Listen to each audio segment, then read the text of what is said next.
नमस्कार।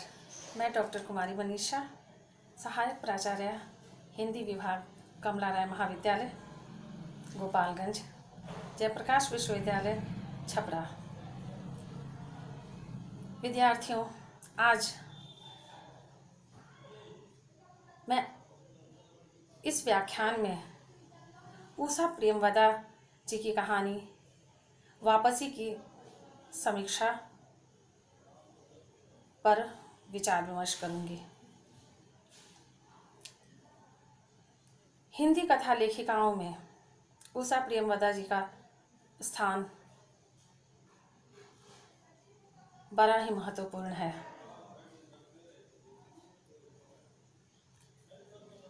उषा प्रेमवदा वैसे तो कानपुर में जन्मी, कानपुर की रहने वाली, लेकिन वह एक प्रवासी भारतीय महिला है जो अमेरिका में रह रही थी। उषा प्रेमवदा जी की कहानी वापसी यथार्थ को दर्शाता है। एक आदर्श से यथार्थवाद की ओर अग्रसर होने वाली कहानी है। उषा प्रेमवदा की कई रचनाएं जैसे रुको भी नहीं राधिका, शेष यात्रा, 55 खंभे लाल दीवार, ये सारे उपन्यास हैं और कहानियाँ जिसमें कि कितना बड़ा झूठ और कई संकलित कहानियों का संग्रह है। उषा प्रेमवदा जी भारतीय परिवेश में छठे सातवें दशक में जिस तरह का एक मध्यम वर्गीय परिवार में दो पीढ़ियों के बीच जिस तरह के एक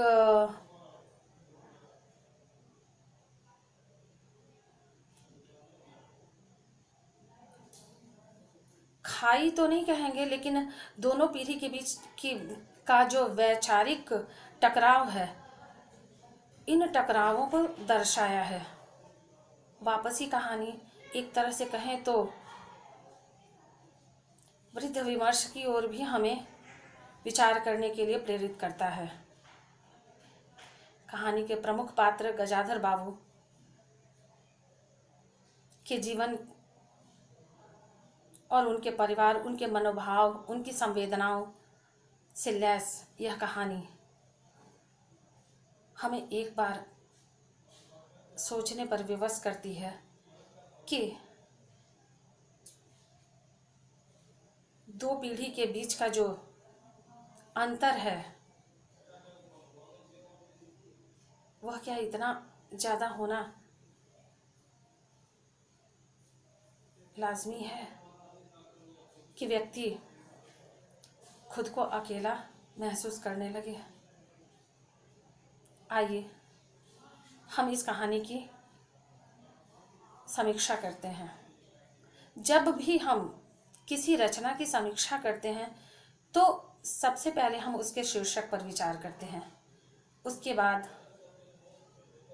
वातावरण, कथावस्तु, पात्र योजना, कथोपकथन,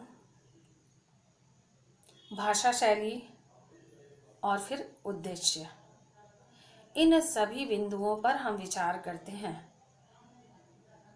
तो सबसे पहले शीर्षक पर हम विचार करें। कहानी का शीर्षक वापसी। गजाधर बाबू के नौकरी से रिटायर होने के बाद अपने घर संसार में पूरे हर्षोल्लास के साथ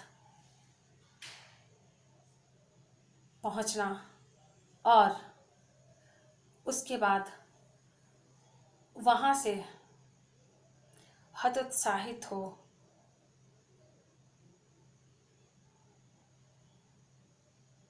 दुखी हो, पुनः लौट आना और दूसरी नौकरी ज्वाइन कर लेना, दूसरी नौकरी पर लग जाना, वापस चले आना उस घर से।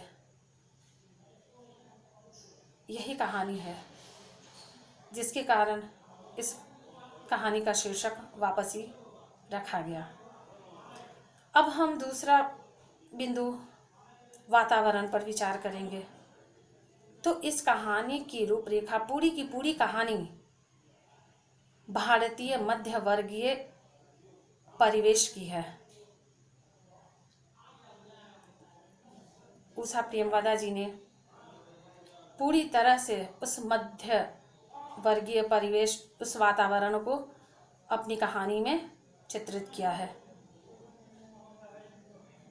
छठे सातवें दशक, चूंकि यह कहानी 1960 ईस्वी में लिखी गई थी, तो उस समय की जो परिस्थितियां, एक पीढ़ी का दूसरी पीढ़ी से जो अंतर था, आधुनिकता की ओर अग्रसर होती नई पीढ़ी और पुरानी परंपरागत पीढ़ी, इन दोनों के बीच जो टकराव और उस टकराव के पश्चात अलगाव की भावना, ये सारी चीजें इस कहानी में दिखाई देती हैं। तीसरा, कथा वस्तु। कथा वस्तु अर्थात कहानी का सारांश। कहानी कुछ इस प्रकार से है। गजाधर बाबू रेलवे में नौकरी कर रहे हैं और वह रिटायर हुए।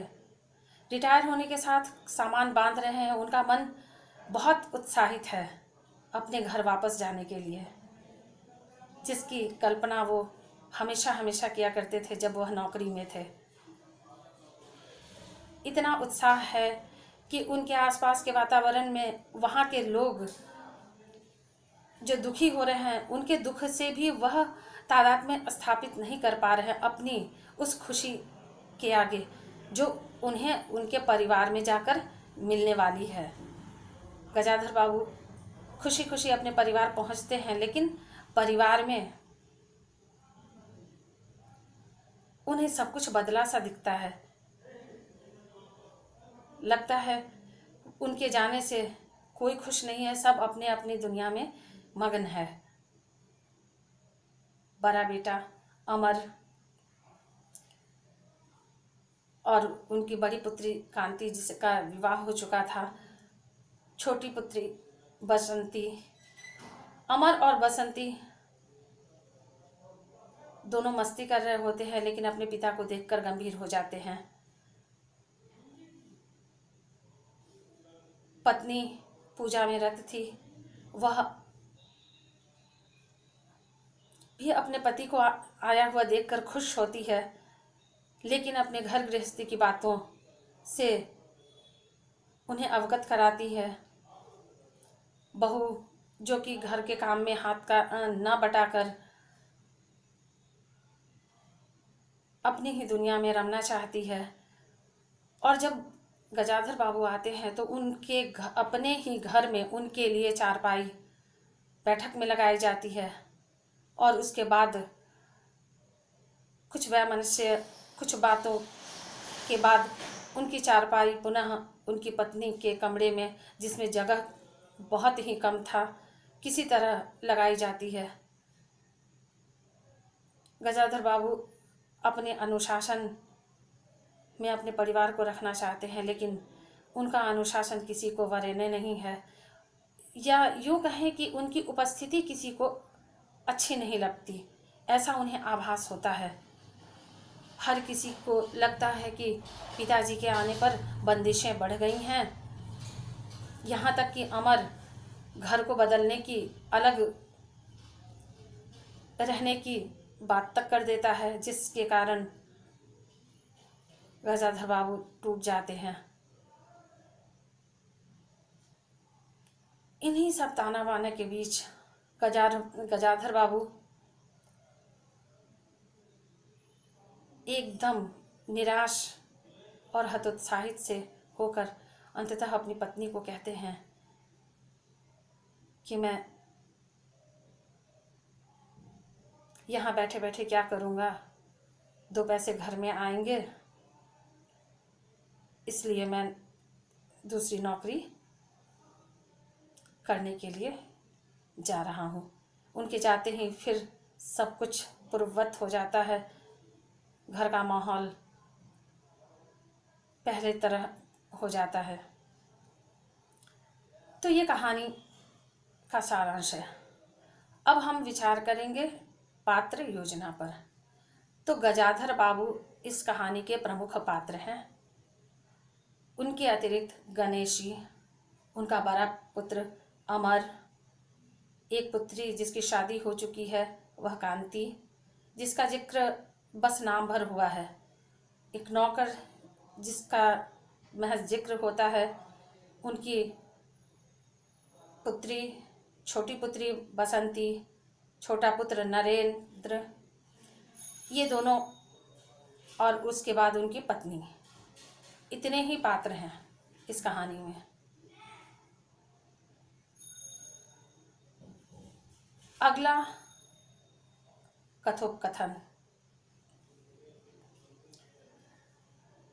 हम देखते हैं कि इस कहानी का जो कथोपकथन है वह बहुत ही चुस्त, संक्षिप्त और पात्रानुकूल है, जो कि कहानी को गति देता है।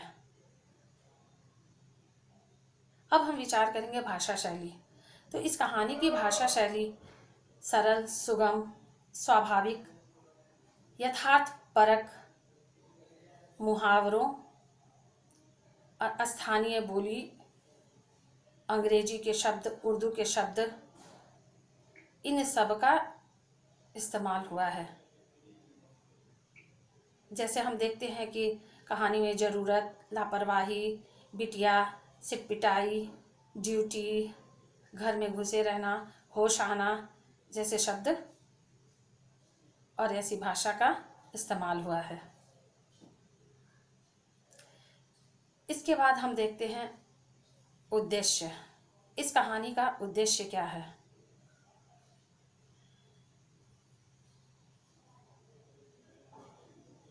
एक और तो जब हम कहानी पढ़ते हैं तो ऐसा लगता है जैसे कि उषा प्रेमवदा जी कहानीकार इस कहानी के माध्यम से हमें एक मध्यम वर्गीय परिवार का दर्शन कराता है।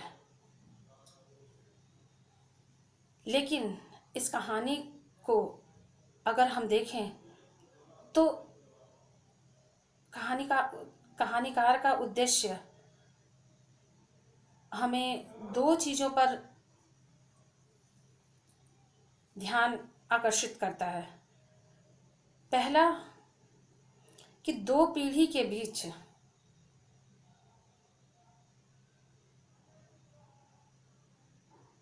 जो अंतर दृष्टिगत हो रहे हैं समाज में, एक नई पीढ़ी जो आधुनिकता की ओर अग्रसर हो रहा है और दूसरी पुरानी पीढ़ी जो अपनी पारंपरिकता को, अपनी परंपरा को बचाए और संजोए रखना चाहता है, पकड़े रहना चाहता है।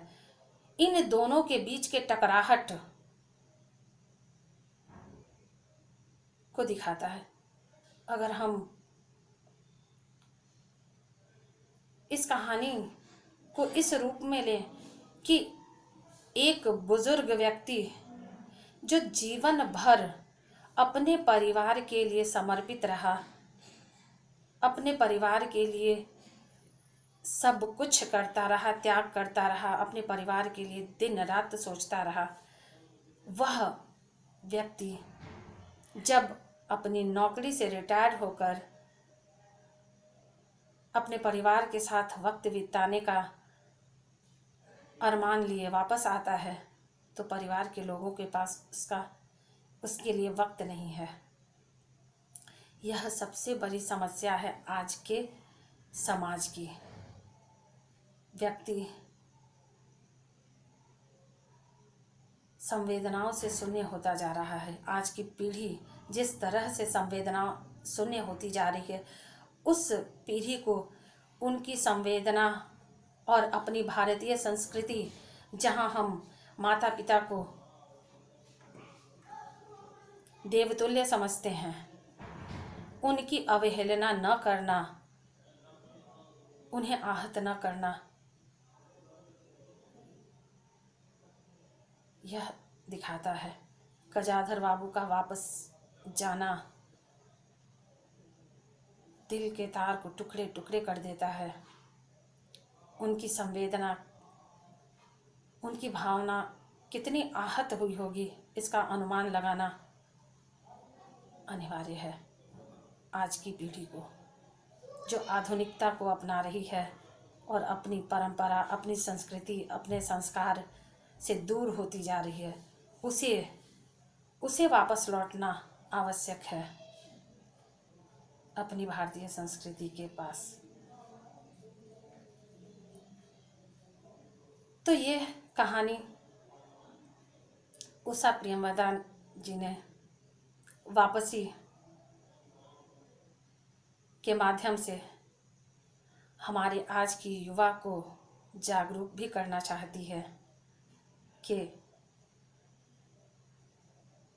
हमारे बुजुर्ग हमारी धरोहर हैं, उनकी भी संवेदनाएं हैं,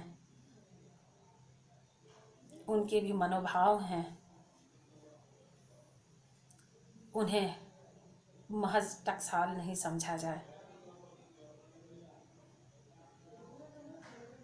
धन्यवाद।